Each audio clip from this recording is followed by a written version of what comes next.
Trust Mahajan यांचं आमच्या कोंडुरे उर्दू आणि कोंडुरे मराठी शाळेच्या वतीने सर्वप्रथम स्वागत करते. आज त्यांनी जो मोफत शालेय साहित्य व गणवेश वाटप मुलांसाठी जो उपक्रम राबवलेला आहे त्यासाठी ते आलेले आहेत आणि मी दोन्ही शाळांच्या वतीनं त्यांचे सुरुवातीलाच आभार मानते. कारण मुलांची गरज ओळखते, कारण ही ग्रामीण भागातली मुलं आहेत आणि कुठेतरी आपले पालक थोडेसे आर्थिकदृष्ट्या अजून तेवढे सक्षम नाही आणि खऱ्या मुलांना याच मुलांना गरज आहे की तिथं असं साहित्य वाटणं गरजेचं आहे आणि तुम्ही ती गरज ओळखून हा उपक्रम राबवताय त्याबद्दल तुमच्या या ट्रस्टला आमच्या दोन्ही शाळांच्या वतीने मनपूर्वक शुभेच्छा आणि तुमच्या हातून उत्तरोत्तर असेच कार्य घडत जाऊ जेणेकरून मुलांच्या प्रगतीमध्ये तुमचा हातभार निश्चितच लागेल आणि मुलंही त्याची जाणीव ठेवतील आणि हसते पळहसते तेही पुढे जाऊन असेच समाजाला मदत करत राहा. हा खूप छान संदेश या उपक्रमातून मिळणार आहे आणि त्यासाठी पुनश्च तुमचे धन्यवाद आणि मी ऑफिशियल आपल्या कार्यक्रमाला सुरुवात करण्यासाठी आमंत्रित करते. अतिशय दुर्मिळ भागात सुद्धा असताना सुद्धा अतिशय जोखीम पद्धतीने या ठिकाणी प्राध्यापक आणि त्यांच्या शिक्षकांनी आणि म्हणूनच शिक्षणाची जननीच म्हटलं जातं. त्या शिक्षणाला खऱ्या अर्थानं जो काही मार्ग आहे तो मार्ग खऱ्या अर्थानं दाखवणारे आमचे मुख्याध्यापक असतात आणि मुख्याध्यापकाच्या अंडरमध्ये येणारी संपूर्ण शाळा ही खऱ्या अर्थानं विश्वातील एक जास्ती सर्वात मोठं सौंदर्य होतं त्याचं एक प्रतीक आहे. म्हणूनच त्यांचंही स्वागत करणं उचित होणं हे आमच्या सणाचं एक क्रम आहे.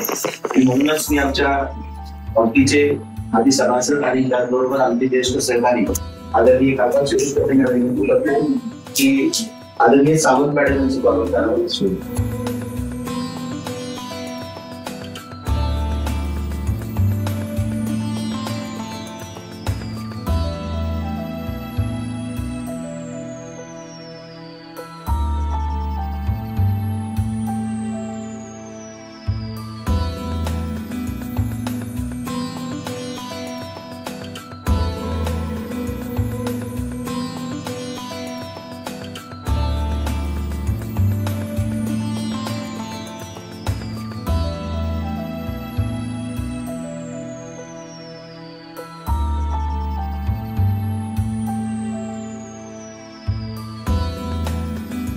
जो आम्हाला शिलेला आहे तो वारसा आम्ही कुठेही मुलांच्या रूपाने मुलांमध्ये नक्कीच आम्ही त्याच्यामध्ये निभवण्याचा प्रयत्न करणार की आपण जे घेतोय ते आपण समाजाला कुठेतरी देणं आहोत आणि त्यांच्या शैक्षणिक प्रगतीमध्ये ह्या सगळ्या वस्तूंचा निश्चितच मोलाचा वाटा असणाऱ्या त्यांच्या प्रगतीसाठी त्यांच्या उज्ज्वल भवितव्यासाठी कुठेतरी छोटासा हातभार आहे आणि हा हातभार निश्चितच त्यांना कुशाचे वेगळ्या उंचीवर घेऊन जाणार आहे. कारण त्यांना आठवणार आहे आपल्याला समाजाने काहीतरी दिलं होतं आणि आपणही कुठेतरी समाजाचं देणं आहोत. म्हणून म्हटलं की देणारा हात आम्ही आमच्या हातामध्ये येतलेला आणि मुलांपर्यंत तो निश्चितच पोहोचवणार आहे आणि आम्ही दोन्ही शाळांच्या वतीनं तुम्हाला ग्वाही देते सर की आमची मुलं निश्चितच तुम्ही जो हा मुलाचा हातभार लावलेला आहे त्याची जाणीव होतील आणि समाजात परतफेड करतील आणि तिथं असा कुठलाही भेदभाव येणार नाहीये. याच्या पुढची जी मुलं आहेत त्यांना करिअरच्या दृष्टीने असेल किंवा करिअर म्हणण्यापेक्षा त्यांना स्वतःच पोट भरता येईल या दृष्टीने असेल स्वतःच्या पायावर गावातच राहून जे काय जाते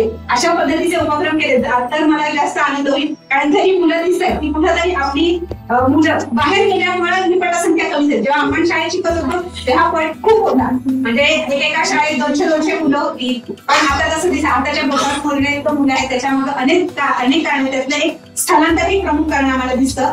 तर त्या स्थलांतरामुळे लोक बाहेर जातात फॅमिली जाते तिथे इथं कोणी राहत नाही त्याच्यामुळे मुलं कमी होतात. लग्न न होण्याची दुसरी अडचण म्हणजे सामाजिक समस्या भरपूर आहेत. या समस्यांना कुठेतरी तोंड देण्यासाठी आपणही प्रयत्न करणं गरजेचं आहे. आम्ही शिक्षक म्हणून प्रयत्नशील असतो पण इथं रोजगाराच्या संधी उपलब्ध नसल्यामुळं बऱ्यापैकी इथं प्रॉब्लेम येतो म्हणजे आपल्या कोकणामध्ये जास्त दिसून येतो हा.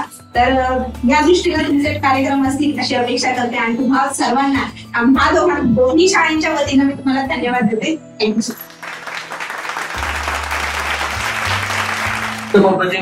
ट्रस्ट ऑक्सिजन या ट्रस्टचे अध्यक्ष आणि त्यांचे सर्व सहकारी सर्वांचे नामोल्लेख मगाशी झालेला आहे. तर या कार्यक्रमासाठी दोन्ही मराठी प्राथमिक शाळा मराठी आणि उर्दू या दोन्ही शाळेच्या मुख्याध्यापिका या शाळेतील अंगणवाडी सेविका, मदतनीस आणि या कार्यक्रमाचे खऱ्या अर्थाने या ठिकाणी जो सूत्रसंचालन जे केलं ते नुकतेच वकिली परीक्षा उत्तीर्ण होऊन एक आमच्या एक विभागातील दुसरा मला वाटतं वकील आम्हाला लाभलेला आहे. प्रथमतः मी या शाळा व्यवस्थापन समितीच्या वतीनं आयुष्यमान उमेशजी पवार यांचं हार्दिक अभिनंदन करतो आणि त्यांच्या पुढील वाटचालीसाठी मी लाखला शुभेच्छा देतो. आणि या ठिकाणी या ट्रस्ट जो उदात्त हेतू या शाळेतील विद्यार्थ्यांसाठी मोफत शाळा उपयोगी वस्तूंचं त्या ठिकाणी वाटप करत आहे.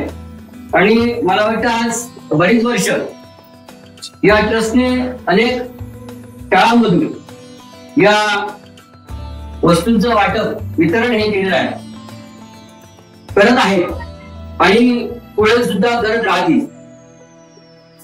या जास्त वेळ न घेता या ठिकाणी या ट्रस्टचे अध्यक्ष आयुष्यमान सिद्धार्थजी पवार साहेब, माजी अध्यक्ष आयुष्यमान रामभाऊ कदम आणि त्यांचे सर्व मुंबई संघटनेचे पदाधिकारी आणि स्थानिक संघटनेचे अध्यक्ष धर्मेंद्रजी कदम आणि त्यांचे सर्व सहकारी, मी या शाळा व्यवस्थापन समितीच्या वतीनं आणि या दोन्ही शाळेच्या वतीनं त्यांचे हार्दिक आभार मानतो, अभिनंदन करतो. आणि अशीच पुढे सुद्धा आपण हा उपक्रम राबवित राहावा आणि या मुलांसाठी मुलांच्या गरजा किंवा मुलांसाठी मुलांनी उच्चपणापर्यंत पोहोचावं ही या शाळेपासून सुरुवात करत असताना या वस्तूंचं आणि आपल्याला जे मिळालेल्या ज्या वस्तू आहेत त्या वस्तू एक पुढं एक आदर्श नागरिक, आदर्श विद्यार्थी याच्यातून निर्माण व्हावा हा उपक्रम उदात्त हेतू या ट्रस्टने बांधलेला आहे. आणि या व्यवस्थापन समितीच्या वतीनं मी या ट्रस्टचं अभिनंदन करतो, आभार मानतो आणि पुढील वाटचालीसाठी लाखला शुभेच्छा देतो आणि या ठिकाणी थांबतो.